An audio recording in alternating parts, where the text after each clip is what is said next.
E o Meio Ambiente por Inteiro está de volta. Quem participa do programa é Manuel Cláudio, ele que é professor especialista em dendrologia, um ramo da botânica que estuda principalmente árvores e arbustos. Quem participa também da conversa é Ostrílio Tosta, ele que é advogado civil. Aos dois, muito obrigado pela participação. Essa questão da árvore frutífera, tem diferença? Por ela produzir um fruto, ela, dentro do ecossistema, ela tem uma função de maior importância ou não? Como é que funciona isso?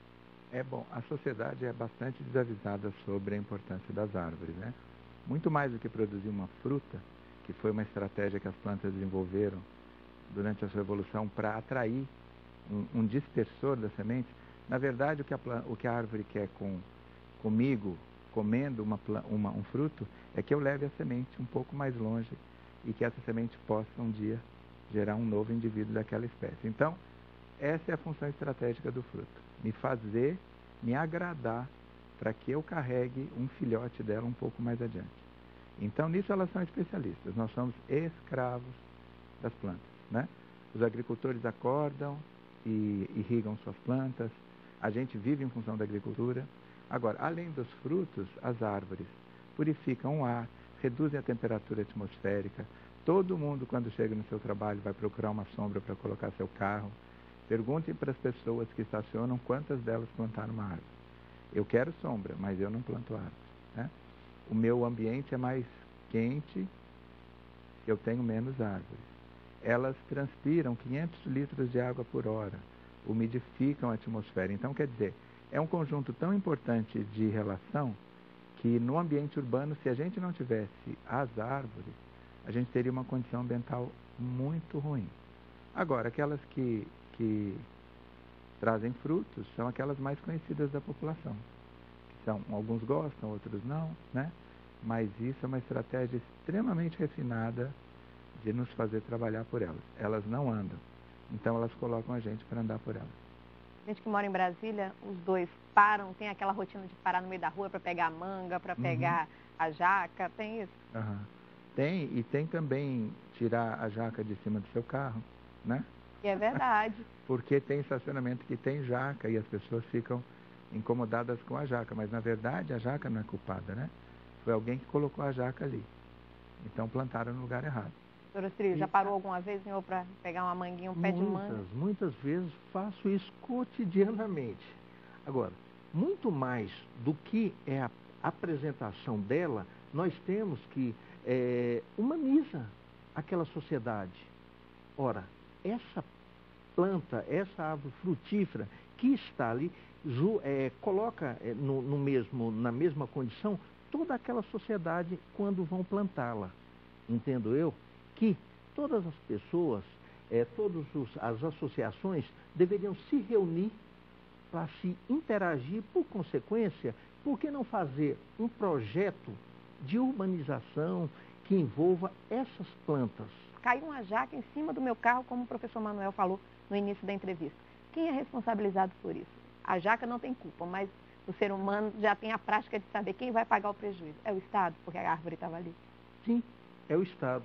Ele é responsável até porque ele é titular de todos esses bens. E por que não dizer que a planta é um bem? A questão das árvores frutíferas em Brasília, existe uma proteção, um tombamento com relação a isso? Eu não creio que especificamente tenha para frutíferas, não, né? Tem um decreto sobre proteção de árvores nativas no meio urbano. Então, quando você retira uma, você deveria plantar 30 no lugar, né, da mesma espécie. Mas uma legislação específica, não. Doutor Ostrílio, na lei traz essa necessidade aqui no DF e em outras localidades ou não? Nós não temos a lei específica daquele fato concreto mesmo, né? Nós vimos, certa vez, alguém tentar cortar aquela árvore em frente ao Palácio do Buriti e, por consequência, teve toda uma atenção para aquele fato. Mas saiu dali, não temos qualquer legislação que envolva ou fiscalize esse fato. Tem conhecimento de outras capitais que têm essa preocupação com essa espécie? Tem várias histórias no Brasil, né? quando Piracicaba reduziu o IPTU para quem tivesse uma árvore na frente da sua casa. Aí a população inteira saiu procurando árvores, e aí você vai lá, tem quase uma monocultura de sibipiruna, porque o que tinha no viveiro para vender era sibipiruna. Então, tem esses fluxos assim de ações, né, na sociedade que são mais resposta a uma redução de imposto do que propriamente uma consciência uma preocupação, em relação, né, ao efeito que uma árvore tem na vida das pessoas, né? Existem vários estudos de sociologia que o verde é uma cor que tranquiliza. Então, quanto mais verde você tem, tanto mais calma a sociedade é. Os níveis de violência são mais baixos, onde a arborização é mais significativa. Além disso, o ambiente rural, que está completamente, acentuadamente desmatado, as cidades viraram refúgio da fauna local. Então, hoje em dia, uma série de pássaros vêm se alimentar na cidade, porque eles não têm mais esse recurso no meio rural, né? Então, eu morava numa casa e que tinha pitangueira, amoreira, goiabeira. Quando eu acordava, já tinham comido tudo, né? As aves já vinham, já sabiam que por ali tinha. E eu falei, bom, deixa eu ensacar umas para salvar. Para salvar pelo menos uma, né? Mas elas fazem uma rota. Elas sabem exatamente onde passar para se alimentar. E a nossa equipe foi atrás das árvores que têm frutos encontrados aqui no Cerrado. Visitamos o viveiro da Companhia Urbanizadora da nova capital do Brasil, Nova Cap, no Distrito Federal. Aqui a prioridade é produzir mudas de árvores frutíferas nativas do Cerrado. A capacidade de produção é de 300 mil unidades ao ano. O espaço é equivalente a nada mais, nada menos que 80 campos de futebol. São 68 estufas, cada uma com 24 metros de comprimento. São 50 espécies de plantas nativas da região.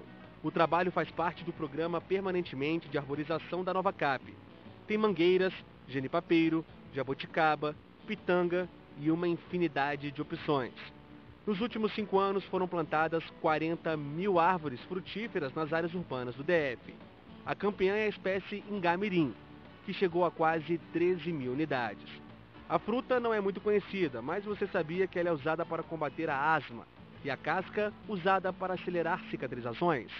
No Distrito Federal existem cerca de 4 milhões de árvores plantadas, sendo quase 15% espécies cultivadas no programa. O plantio tem que ser feito na época de chuvas.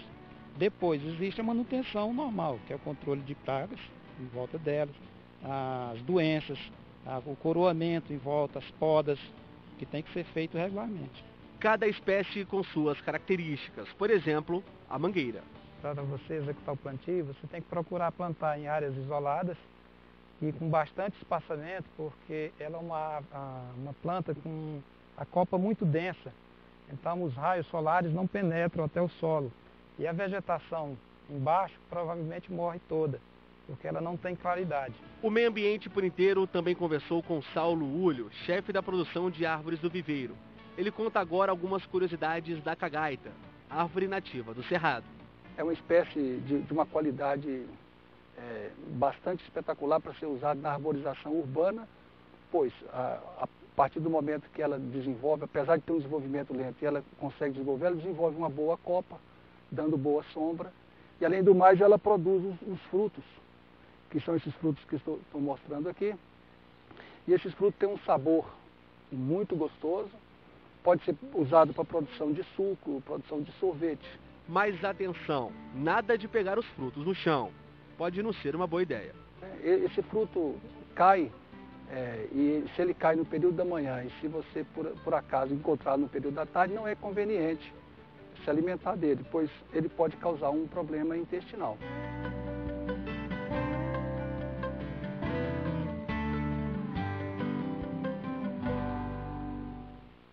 E agora a surpresa anunciada no programa. Picolés feitos, sabe com o quê? Com frutos do Cerrado. E quem traz essa maravilha é Rodolfo Bose. Rodolfo, muito obrigado pela participação. Obrigado você, bem. Pois é, ele trouxe picolés de frutos diversos. Daqui a pouco a gente vai mostrar e vai experimentar. Agora, Rodolfo, como é que surgiu essa ideia? A ideia foi por acaso. Eu passando na cidade interior de Goiás, na fazenda da minha irmã, encontrei esse senhor que fazia picolé na fazenda. E ao chupá-lo, apaixonei. apaixonei e trouxe para Brasília. Ele quis que eu representasse. E estou aqui há 8 anos representando. Deu certo a ideia? Deu certo, até agora está dando. E o pessoal gosta mesmo e sente a diferença? Amam, porque é 85% da fruta, então eles amam. Eu estou aqui com bastante, já estou com 100 e poucos mil clientes já. Quais os sabores aqui que eu você tenho trouxe? 52 sabores e só trouxe uns 15. Quais? Mostra aí pra gente. Eu trouxe o de goiaba, que natural, o cagaita, que é bem comentado, o taperebá, que é o cajá da Bahia, melancia, jaca, jabuticaba, buriti, cajamanga, que é o cajamanga, o guavira, que é muito pedido, né, pelos mais antigos, jatubá, mangaba e o abóbora com coco. E também eu trouxe um gengibre para dar uma melhorada no nosso paladar. Pois é, e os nossos entrevistados que estavam no primeiro bate-papo, o doutor Ostrílio e também o professor Manuel, estão aqui. Os dois podem escolher aqui agora quais sabores, o que vão experimentar, professor E fala Manuel. de verdade. E sim. dá opinião. De Com verdade, certeza de o Rodolfo verdade. quer saber a opinião. Agora, Rodolfo, enquanto Verdadeiro. nossos entrevistados escolhem, começam a saborear aí, me explica uma coisa, a importância, esse seu trabalho, seu investimento visando lucro, mas associado à preocupação ambiental. Como é que é cerrado, né? Porque isso aí ajuda com que os fazendeiros não desmatem toda a fazenda. O pessoal vai, aluga, compra os pés para eles não desmatarem, para não transformar isso em capim, em milho, em arroz. E deixando algumas, ele compra as árvores do cerrado nativa e os fazendeiros mantêm. E ele vai todo semestre, todo mês, vai buscar e vai comprando, vai pedindo para os meninos que trabalham na fazenda. Isso ajuda o pessoal do interior e mantém as árvores vivas, né, nativas. Professor Manuel, esse tipo de empreendimento, por outro lado, na questão ambiental, ajuda a divulgar, quer dizer, a cagaita que pouca gente conhece e acaba experimentando e procurando, tem isso também? Tem sim. A gente tem vários projetos que a gente faz de levantamento das árvores de alguma importância econômica nas propriedades, né? E esses agricultores optam por manter essas árvores, coletar os frutos, mandar para os produtores aqui. E eles têm uma renda muito maior do que eles jamais tiveram nas suas pequenas propriedades, né? E a natureza é conservada. Você acha que os frutos do cerrado são pouco divulgados hoje? As pessoas conhecem Eu acho que pouco? as pessoas conhecem muito pouco. Muito pouco. Os mais antigos conhecem, mas os mais jovens não conhecem quase nada. Por exemplo, um picolé de jatobá, as pessoas procuram? Ou o senhor tem que fazer assim, eu tenho picolé, sabe de quê? De jatobá, eu tenho que mostrar, Tem que mostrar e eles ficam meio perturbados, né? Porque a variedade é enorme e eles não conhecem nada e fica até difícil de escolher. Doutor Ostrílio, está aprovado aí da fruta? Essas delícias do cerrado, que nós temos todo um universo aí para ser explorado, o Estado deveria, como uma forma de viabilizar o conhecimento às pessoas, é como se pagasse royalties para as pessoas e não pensar no prejuízo que poderia dar. É um privilégio poder experimentar e poder dizer como é gostoso. Professor Manuel, voltando nessa questão do plantio de árvores frutíferas, falou que esteve na Escócia, estudou lá também tem essa preocupação? O pessoal associa beleza com fruta, né? Então lá se planta muita cerejeira, que seria o similar aos nossos ipês. Professor Manuel gostou tanto, vai escolher outro, qual que você vai escolher? Eu fui de gabiroba, e né, agora? que é uma fruta bastante comum no cerrado, e agora eu vou experimentar um de jatobá. Pois é, então continua saboreando aí e o meio ambiente por inteiro fica por aqui.